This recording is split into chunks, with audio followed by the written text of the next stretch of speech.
1학년 역사 속의 재미있는 한의학, 흥미롭고 유익한 이야기 세계에 오신 걸 환영합니다. 오늘 제 옆으로 한의학 탐험을 함께 떠나볼 두 분도 나오셨는데요. 어서 오세요. 안녕하세요. 네, 각자 직접 소개를 해주시겠습니까? 네, 대구한의대학교 의료원장 변준석입니다.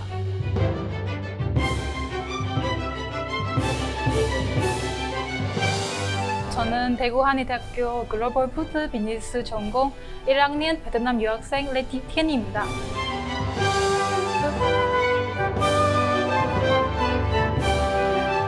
그리고 한 분 더. 오늘 우리를 역사 속의 한의학 이야기 세계로 안내할 분입니다. 여러분 너무 잘 아실 텐데 한국사의 큰별쌤이시죠? 최태성 선생님 모시겠습니다. 어서 오세요. 안녕하세요, 원장님. 반갑습니다. 네, 반갑습니다. 네, 역사를 많이 알리고 있고요. 역사 커뮤니케이터 큰별쌤 최태성입니다. 감사합니다.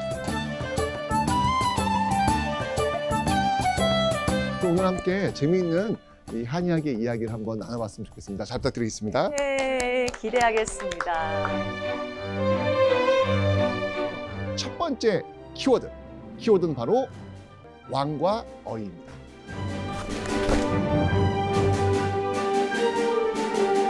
조선왕조실록에는요, 이런 표현이 나와요. 천지의 신이 의탁하고 억조 신민이 받드는 존재. 왕 아닌가요? 너무 잘하는데요.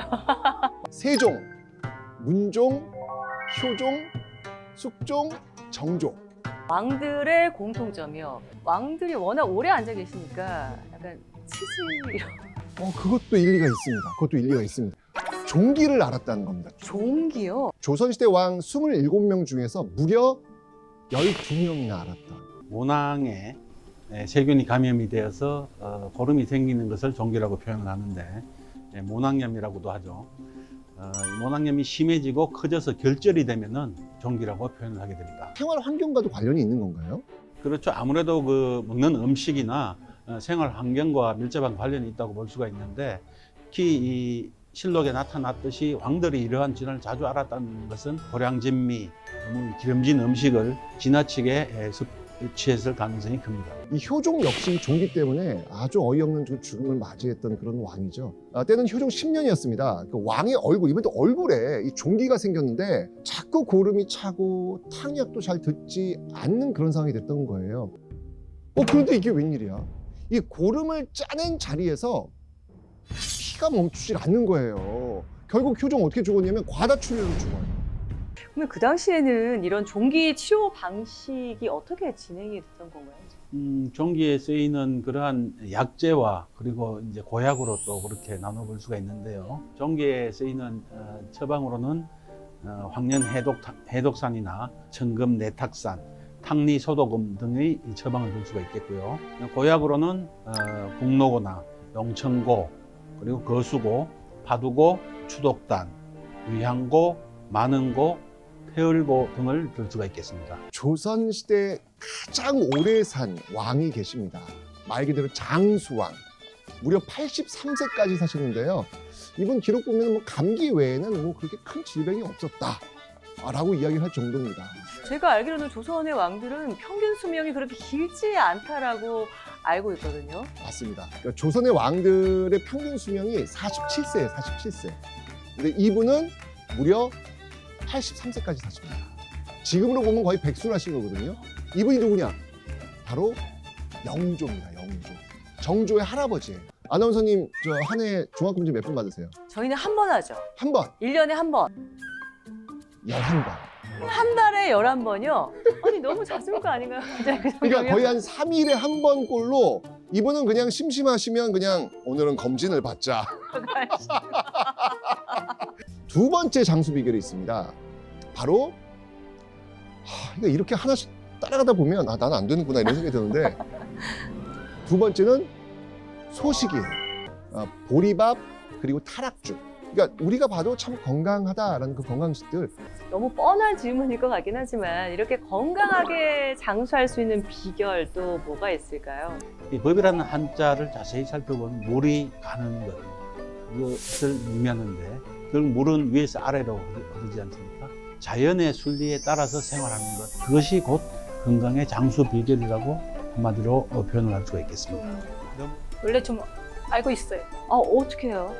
한약 그 침소리나 아니면 마취와 지압 등 같은 거 치료 방법 있는 거 알고 있어요. 체험하고 알아가는 그런 특별한 기회를 가졌다고 하는데 영상 보고 얘기 더 나눠보도록 하겠습니다.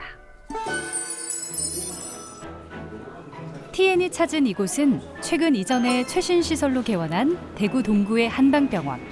먼저 건강증진센터에서 기본적인 검진을 해봤는데요. 다양한 검진 프로그램을 통해서 맞춤형 건강관리 서비스를 받을 수 있는 곳입니다. 이어서 찾은 재활치료센터. 최신 치료기계와 도구들이 갖춰져 있는데요. 신경계, 근골격계 및 전기, 도수치료까지. 이처럼 여기서는 양한방 협진병원의 장점을 살렸습니다. 그럼 본격적인 한방치료도 받아봐야겠죠? 소화기 기능 자체가 조금 선천적으로 약하기 때문에 먹는 거 조심해야 돼요. 먹는 걸 잘 골라서 내 몸에 맞는 거. 좀 걱정했는데 근데 받으니까 너무 좋았어요. 특히는 머리 아침부터 좀 아팠거든요. 근데 지금 안 아파서 뭔가 너무 좋은 것 같아요.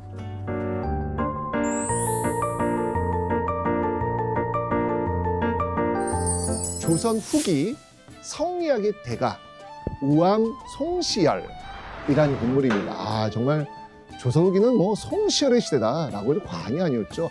이분을 이제 죽음으로 몰아넣은 건 사실 병이 아니었어요. 송시열은 왕에 의해서 죽임을 당하죠. 이럴 때 대부분은 뭐가 내려옵니까? 왕으로부터 사약이 내려오죠. 내려오잖아요. 맞아요. 이 사약 때문에 결국 죽게 됩니다. 이 어명으로 내려온 이 사약 한 사발을 지체하지 않고 벌컥벌컥 들이킵니다. 아무렇지도 않은 거예요. 이거 먹었는데 멀쩡한 거예요. 다들 당황한 거죠. 어머, 다시 한 사발 먹어라. 그래서 한 사발 더. 한 사발 더 먹어요. 이번엔 좀 더 강력하게. 또 괜찮은. 호호, 아무렇지도 않으신 거예요. 그럼 또 한 사발 먹어라. 라고 해가지고 세 번째 그 사약을 마신 후에야 그제서야 이 송시열이 죽음을 맞게 됩니다. 아마 송시열 스님께서 속이 냉한 전형적인 아마 소음인 체질이었을 거라고 생각이 됩니다. 그러니까 어느 정도 감당할 수가 있는 것이죠. 몸이 차니까 뜨거운 게 들어와도 버텨낼 수가 있었던 거구나. 지금도 몸을 덮이는 그러한 약재로 처방 중에 부자를 아주 소량, 극소량 쓰고 있습니다. 두 번째 키워드는요, 바로 음식과 기호품입니다. 자, 이 한약에서도요, 음식과 건강의 관계를 아주 중요하게 다뤘는데요. 여러 기호식품들을 좀 즐겼습니다. 술 빼놓을 수 없죠. 이 술을 아주 즐겼던 주당이 있었습니다. 경국대전을 완성한 왕. 다 이루었다라고 해서 성종이라는 묘를 쓰죠. 성종입니다. 성종은 이 술을 마셔도요, 큰 잔에 마시는 걸 좋아했다고 합니다. 술이 취하면 또 이 신하에게 이 술을 권하는 버릇도 있었다고 합니다. 정말 비교적 젊은 나이에 세상을 뜨게 되었죠. 사인은 아마도 이 대장암이었을 걸로 지금 추정을 하고 있는데, 젊은 시절부터 이 설사병과 치질을 앓았다는 그 기록이 있어요. 네, 그러니까 이제 술을 아까 같이 큰 잔에다가 과하게 마시게 되면은 장을 자꾸 상하게 되고, 알코올이 아세트알데히드로 바뀌어서 그것이 또 물과 산으로 바뀌게 되는데, 이 아세트알데히드가 제때 분해가 이루어지지 않으면은 체내에 계속 축적이 되기 때문에 대장암에 걸릴 확률이 높습니다. 저는 첫 잔은 무조건 원샷인데. 그것도 잘못된 습관이죠. 잘못된 습관이래요, 선생님. 기호품 중에 이제 술, 담배 말고 또 커피도 있었어요. 이 고종은요, 진짜 대단한 커피 애호가였는데요. 외국에서 그 커피 원두를 수입했을 뿐만 아니고요, 궁중에 커피나무 심어가지고 원두를 수확해가지고 직접 커피를 만든, 어찌 보면 우리나라 최초의 1호 바리스타? 이 커피 맛을 모르는 것 때문에 문제가 생겨요. 커피를 잘 드시는 분들은 먼저 향을 맡는다고 하더라고요. 예. 근데 고종이 이제 딱 향을 맡았는데, 아마 이때부터 아마 고종은 내가 평상시에 먹던 그 향이 아닌데? 이건 아닌 거예요. 이 커피 맛이 왜 이러냐라고 내려놨는데, 옆에 있는 순종은 태성이야. 나랑 똑같아. 그냥 벌컥 마신 거예요. 여기서 탈이 났습니다. 커피에 뭐가 들어갔냐면 아펜이 들어간 거예요. 어머, 그건 암살 목적 아닌가요? 맞아요. 커피에 몰래 아펜을 섞어놨던 거예요. 위장도 안 좋아져가지고 자주 복통을 호소하고 밥만 먹으면 설사했다고 합니다. 요즘 병명으로는 과민성 대장 증후군. 대표적으로 뭐 이중탕이라는 그러한 처방을 들 수가 있는데요. 설사와 이 복통이 원인이 되는 그런 중초허한의 경우, 이게 인체를 상중하 세 부분으로 나눴을 때 중초 가운데 대부분이 이제 허하고 찬 경우에 이러한 이중탕을 쓰게 됩니다. 자, 역사 속 한의학 오늘의 마지막 키워드 전염병입니다.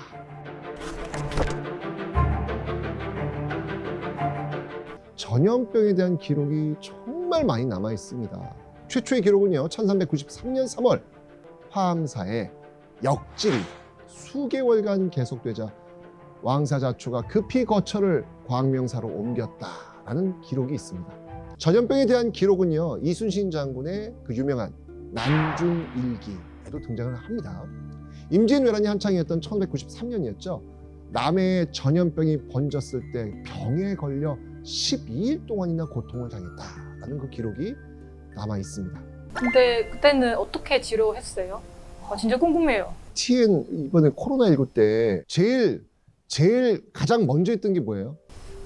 그 거리 그렇지, 맞습니다. 똑같아요. 아, 그때도 그랬나요? 강력한 사회적 거리두기였습니다. 천연도가 발생하면요, 일단 외출과 제사를 금지하고요, 결혼 같은 잔치도 중단시킵니다. 왜일까요? 거리두기 해야 되니까. 사람들이 모이면 안 되니까. 모이면 바로 전염되니까요. 그렇죠. 예. 제사, 결혼 이거 다 모이는 거잖아요. 근데 조선시대 때 이렇게 빛나는 발전을 했던 한의학도 큰 위기의 시기가 있었다면서요? 사실 뭐 우리나라에 닥쳤던 큰 시련이라고 볼 수 있는데 일제강점기였습니다. 광제원 한의사 축출 사건 이런 게 발생을 해요. 국립의료기관이었던 광제원, 이 광제원에 일본인 공보관 의사가 책임자로 오면서요, 그곳에서 근무하고 있었던 한의사들을 예고도 없이 그냥 몰아냈던, 쫓아냈던 사건입니다. 의사보다 격화된 의생으로 취급하면서 우리 한의학을 부정하고 뿌리를 뒤흔는 거예요. 그러니까 당시 종두법을 들여왔던 지석영 선생도요, 의생으로 격화가 됩니다. 이에 반발한 그 한의사들은요, 전선의회라는 조직을 만들고요, 한의학을 지켜나오자 결의하죠. 희생과 노력이 있었던 것 같습니다. 그렇게 명맥을 이어오던 한의학이 대구에서 빛을 발하게 되잖아요. 세계 최초의 한방병원이 바로 대구에 설립하게 됐죠. 우리 대구 한의대학교 설립자께서 한의원을 1959년에 개설을 하셨다가 세계 최초의 한방병원인 제한한방병원을 대구시 수성구 상동에 개원을 하게 됩니다. 원장님, 우리나라 최초가 아니라 세계 최초예요? 네, 한방 이 의료기관 종별에 당시만 해도 보건사회부 법령에 한방병원이라는 용어 자체가 없었습니다. 메디컬 드라마가 선풍적인 허준의 인기였죠. 네, 인기를 끈 적이 있었죠. 당시에 그 이라크의 이 대통령이 허준 드라마에 관심을 가지고 또 저희들을 한방 의료에 대한 관심을 가지고 저희들을 초청해서 2012년도인가요? 여행 금지 국가임에도 불구하고 저희들이 봉사단을 꾸려서 해외 의료 봉사를 다녀온 적이 있습니다. 이라크를 가신 거예요? 네네. 그 당시에. 최근에는 저희 대학교와 이 우즈베키스탄의 국립의과대학에 이제 전통 의학과를 이제 신설을 하는데 저희 대학이 MOU를 맺어서 그러한 부분을 도와드리고 있습니다. K-메디의 세계화를 이끌어 나갈 중심이 되어 우리 한의학의 우수성을 전 세계에 알리도록 하겠습니다. 끝나고 나서 이제 원장님한테 일단 좀 검진 좀 받고, 제가 몸 좀 많이 허합니다. 네, 필요하죠. 네, 예. 좀 침도 좀 맞고 조금 몸을 좀 보여야 되겠다라는 생각을 다시 한번 이거 맞고 좋아졌다고요? 와 최고요. 침도 좀 맞고, 네. 지금 꼭 머리 아파요 봐주세요. 지금요. 네. 방송 끝나고 침 한번 맞고 가시죠. 알겠습니다. 네. 네, 저도요, 원장님. 감사합니다. 네, 정말 K-메디 오늘 특집 강연 역사 속의 재미있는 한의학 이야기 오늘 함께했습니다. 함께해 주셔서 너무나 감사드리고요. 마지막으로 다 함께 아직 새해니까 새해 인사 함께 하면서 마무리하도록 하겠습니다. 여러분 올 한 해 모두 건강하시고요. 새해 복 많이 받으세요.